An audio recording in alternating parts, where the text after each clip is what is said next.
Good afternoon, everyone. I'm honored to have been asked to give this plenary lecture, and I'm grateful to the organizers of the PCST meeting in Istanbul for allowing me to provide this video version when a family medical issue has kept me at home. I hope that the meeting has gone well. I also want to thank the people who will be commenting on this talk afterwards. I think they represent some of the best of the practitioner and research world in public communication science and technology. Part of the challenge for this talk is that over the last few days you have been at a very stimulating meeting with all kinds of talks and lectures and demonstrations and movies and all kinds of really interesting things, many of which have no doubt touched on issues of expertise, democracy, and science communication. It had been my intention to draw on some of those examples in giving this talk. Instead, I'm going to have to give a somewhat more generic version, and I'm going to have to let you try to fill in the details. Some of those details may confirm some of the arguments I'm making, but perhaps they'll challenge it. I also apologize, by the way, for not using visual images to go with this talk, but I think sticking with simple video is the best way to handle the technology. Often we think of PCST as a set of activities trying to achieve a particular set of goals. Science journalism is providing information, science museums are trying to build engagement, science festivals and science cafes are trying to integrate science into everyday culture. But I want us to step back and think about the bigger picture. What is PCST for? I want to argue that PCST is fundamentally a tool of democracy, a tool for strengthening the ability of citizens to govern themselves in open, transparent ways that serve the public good and serve social justice. Thinking about PCST in that way, however, faces two challenges. First, science and technology themselves depend on expertise. What makes them special is precisely that they aren't democratic, that their ability to describe the natural world in reliable ways and to provide solutions for real problems in the world depends on the ability of scientists and engineers to know things that other people don't know. There's a fundamental tension between expertise and democracy. Second, PCST operates in places that are not always democratic. Many of our colleagues in PCST work in countries where decisions are made by autocratic leaders who believe they are acting in the best interests of their citizens and countries, but who are not protecting the rights and interests of many of their citizens. Those of you in Istanbul today are in the midst of a region full of violence caused by conflicts between those autocratic leaders and the citizens that they claim to represent. What is the role of PCST, and especially PCST practitioners, in places where people are not free to fully express their democratic rights? To think about these issues, I think it's helpful to look at the history of PCST. Of course, it wasn't even called PCST until the 1990s. Before then, we talked about science journalism and public health and science education and science museums. We talked about science literacy and public understanding of science. And where do those terms come from, and what are the kinds of relationships with expertise and democracy that come with them? Natural history museums can be traced back to at least the 1600s, and aquariums and industrial science museums and exhibitions of the sort we're familiar with began in the 1800s. Itinerant lecturers who did demonstrations of scientific principles were common in my own country 200 years ago. Scientists have been writing for public audiences and giving big public lectures since at least the beginning of the 19th century, and here we are almost 2 decades into the 21st century. There have been writers who specialize in science going back into the late 1800s, and science journalism as a profession began in the early 1900s. People who work as informal science educators or in public health or as public information officers in science. In other words, people who were professionals at public communication science and technology can be identified as much as 100 years ago. Many of these early instances of public communication already demonstrate the challenges that issues of expertise and democracy present. For example, many of the great natural history museums in countries like Canada, South Africa, India, Brazil were explicitly part of a colonial system designed to catalog the natural resources of conquered countries and to turn those resources over to the colonial power. Public information officers committed to science didn't begin in universities, but in corporate organizations like General Electric and AT&T, seeking to control and profit from the research that they did. Many people would argue that university public information officers today serve their institutions as much as they serve science. I'm not saying that's bad, but I am saying that public communication of science and technology was not always done in a spirit of making information free and open to anyone who wanted it. All of these different forms of science communication began to merge in the years after World War II. The outcome of the war seemed to show that the value of open democratic societies, especially those of the United States and Western Europe. The Soviet case is more complex, of course. In fact, as we'll see in a minute, the Soviets went in a different direction. If I were actually there in Istanbul, I would expect you to challenge me about this part of my argument involving the Soviet Union. Luckily, I get to avoid that.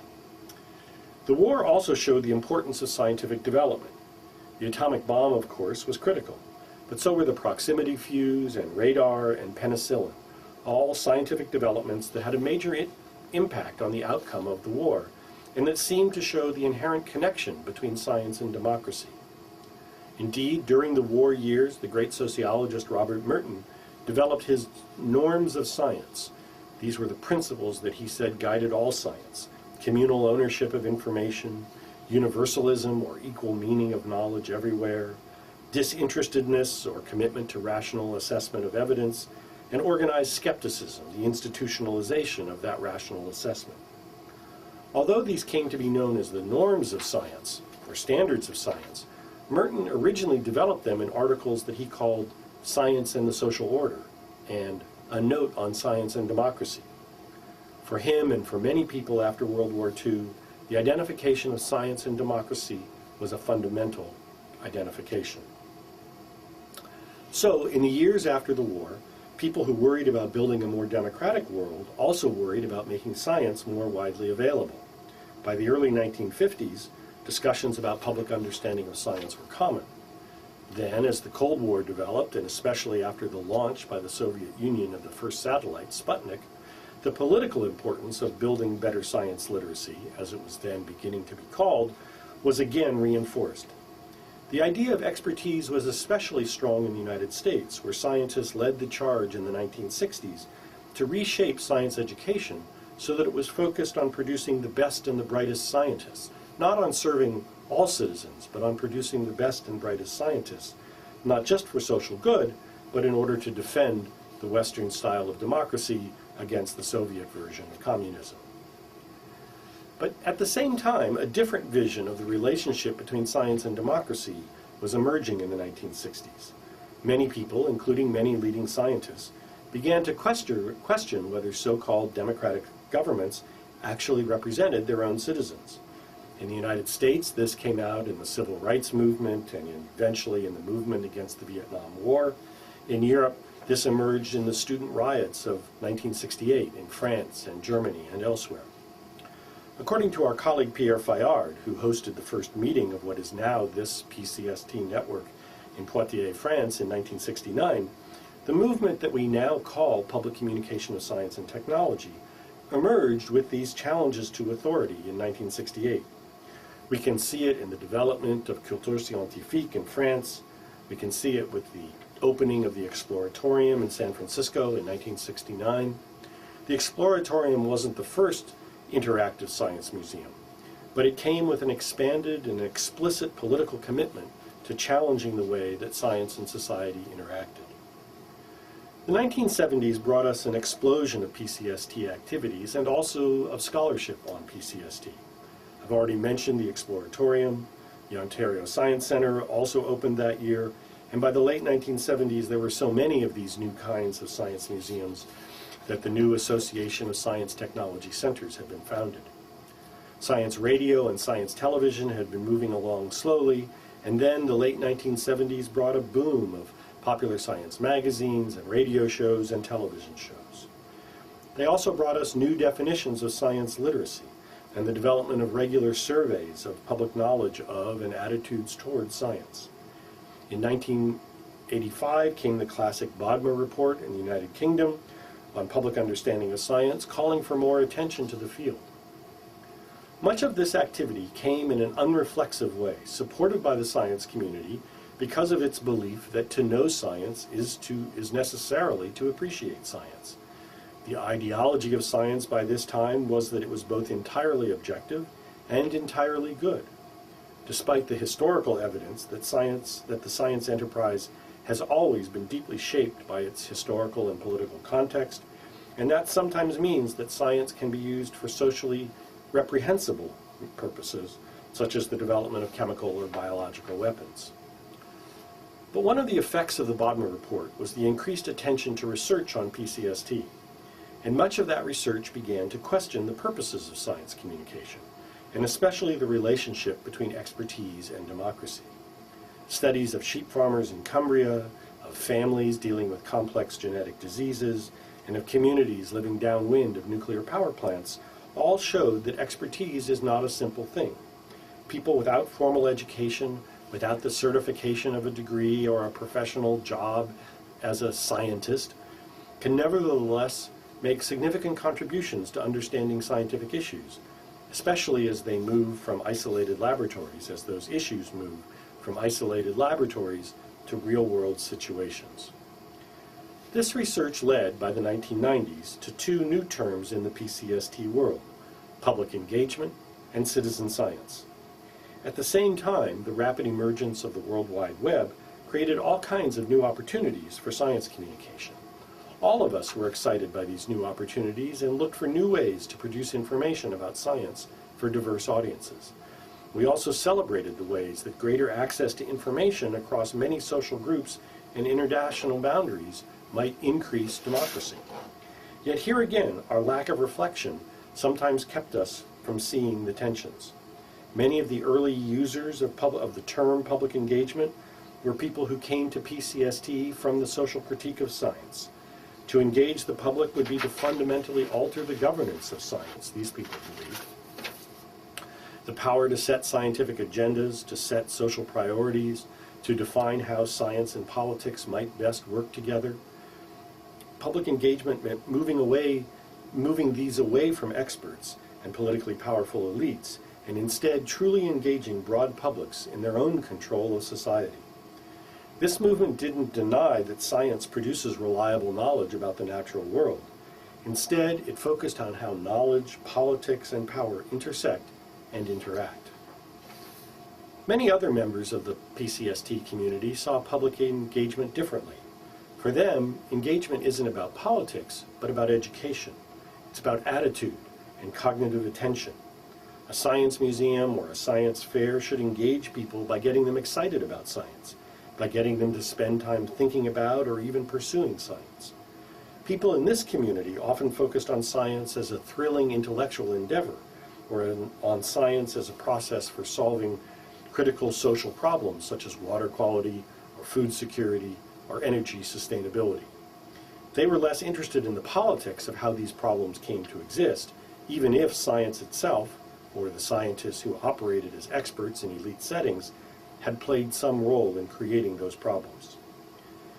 The idea of citizen science illustrates these same tensions. In the middle 1990s, two different communities started using the phrase citizen science. One of them was the social critic community, arguing that the more political engagement would improve science, that a form of citizen science would emerge in which broad publics would more effectively harness the power of scientific work for social good. Citizen science in this sense is about democracy. At our last PCST conference in Salvador, Brazil, we heard from the sociologist Alan Irwin, who most fully developed this meaning of citizen science. The other use of citizen science was more tied to the scientific community itself. This was the idea that large numbers of people could be recruited to help gather data across large geographic spans, from bird observations to water quality testing to measuring noise pollution. In the most common version of this kind of citizen science, scientists still control the scientific work.